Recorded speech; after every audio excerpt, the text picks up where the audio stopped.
It's going to be nice. Burning off. Tomorrow, my co-host will be Jay Moore. I'm sorry to see you go, but I understand you have movies to direct. Jay is hilarious. Jay is very funny. Him, yeah. And your friend from The First Survivor, Colleen Haskell. Oh, great. Here to promote the film Animals with Rob Schneider. The Animal. The Animal. Colleen, what a amazing. How about that? I mean, talking about stepping in it. Yeah. Wow, yeah. good for her. She's nice. I like her. Well, our first guest just received a Daytime Emmy Award for her dual portrayal of the beloved Lily and sassy showgirl twin sister Rose D'Angelo on the CBS daytime drama As the World Turns. Please welcome the Emmy Award-winning, two-time Emmy Award-winning, my very good friend Martha Byrne.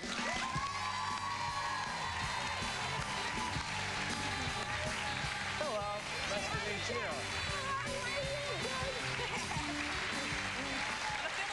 Yep.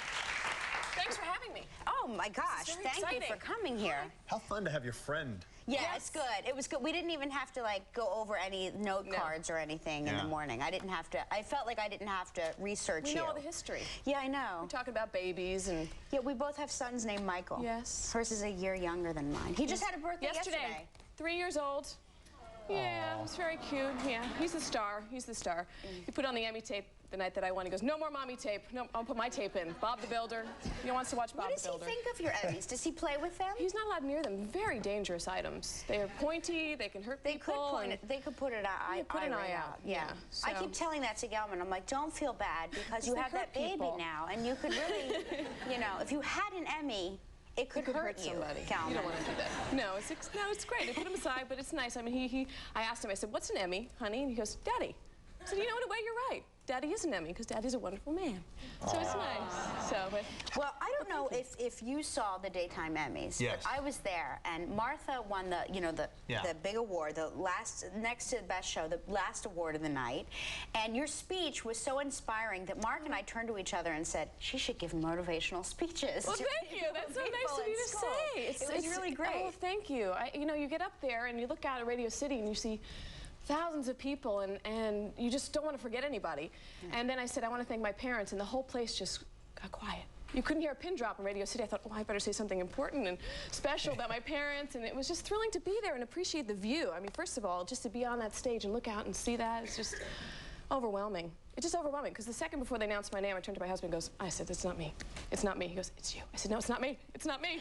And they said my name, and I was just totally shocked. You cannot prepare for something like that. You really think you're going to lose. It's just, you know, by nature. You had won before. I was 17. I was a little girl, and you know, prom is very important to you when you're 17. When you win an Emmy, it's like, great, something else to do and fun and dress up. But when you're 31, it's a little bit more, you know, it just means a little bit more. It's a lot of work, and you put on a great year, and it's just thrilling. It's just thrilling. It's exciting. How different is it, too, now that you're a parent, thinking about how proud your parents are when you got up there? Isn't that awesome? Because now you probably get it more. I get it.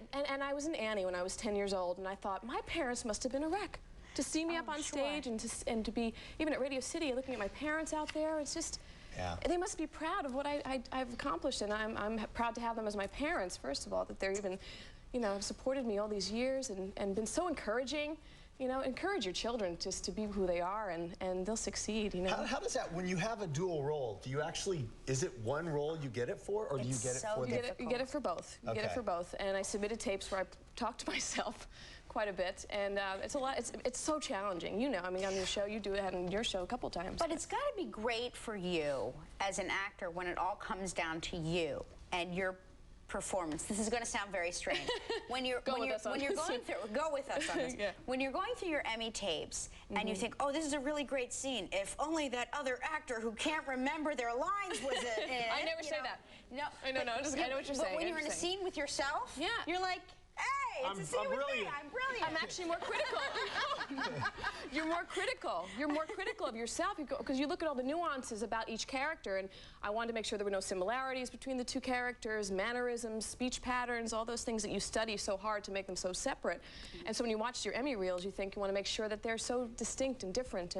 And I guess I did okay. I guess I picked something that was You did a great job. You know, you talked about your husband. Talk about a completely different life. Yes. being in the police. He's a sergeant at NYPD, Yeah. and he's a great guy, and it's a very different life, and it's perfect. You know, we're a good combination. We really are. How is he feeling? I know he was in a terrible accident on Valentine's Day. Yeah, a car accident, a police chase, and ran into a telephone pole at 50 miles an hour, broke his hip, but he's home. He's doing much, much better, and he was there at the Emmys with me, and he's doing great. He's doing great. The NYPD is amazing. They've been so supportive and wonderful to him. So when you come home after a hard day and you think that your hair didn't look good, does he not want to hear it from you at all?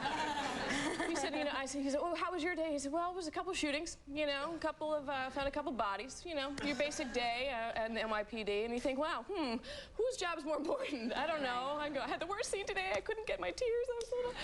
And he's like, well, that's it. But you know, he's so supportive that he really understands my pain. When I do have those bad days where you just don't, you know, hit the mark, and he does appreciate that. Well, continued success. Thank you so You're much. wonderful. It's Thank you so great much for having me. My pleasure. So nice to meet you. Very nice to meet you. Big fan. Congratulations.